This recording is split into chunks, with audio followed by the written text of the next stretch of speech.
L'orthogériatrie, c'est la prise en charge des patients fracturés et âgés, principalement au niveau de la hanche, mais en tenant compte de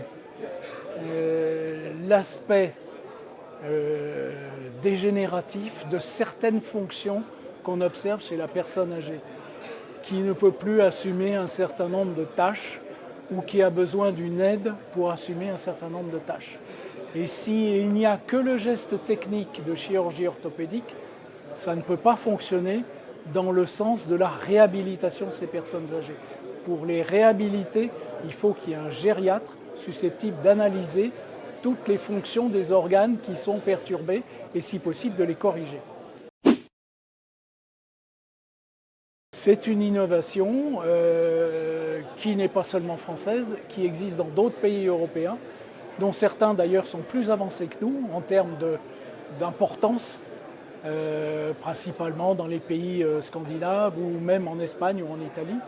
Et donc petit à petit, nous suivons le mouvement. On peut estimer que dans 30% des cas, les patients âgés sont pris en charge selon le protocole d'orthogériatrie que je viens de définir.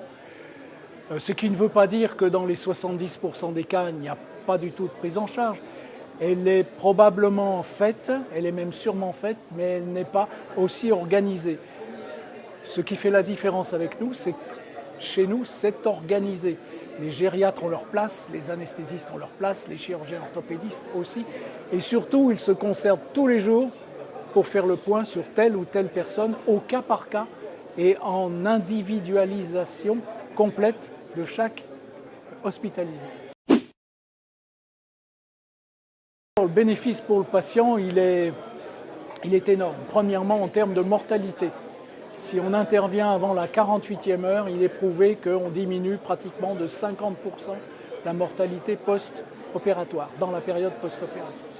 Ensuite, deuxièmement, on gagne en durée moyenne de séjour. Les gens ne restent pas hospitalisés. L'hospitalisation, c'est ouvrir la porte à un certain nombre de pathologies iatrogènes. Et puis, on est aussi gagnant pour la réhabilitation. Parce que lorsqu'on est fracturé de la hanche ou du membre inférieur, on perd un certain nombre de fonctions motrices qu'il faut après récupérer. Et cette capacité de récupération, elle est fonction de la rapidité du geste et de la prise en charge médicale de ces personnes âgées. Et donc ça, c'est un fait qui nous permet d'accélérer la récupération fonctionnelle, la récupération motrice et bien sûr intellectuelle, ça va de pair, de ces personnes âgées.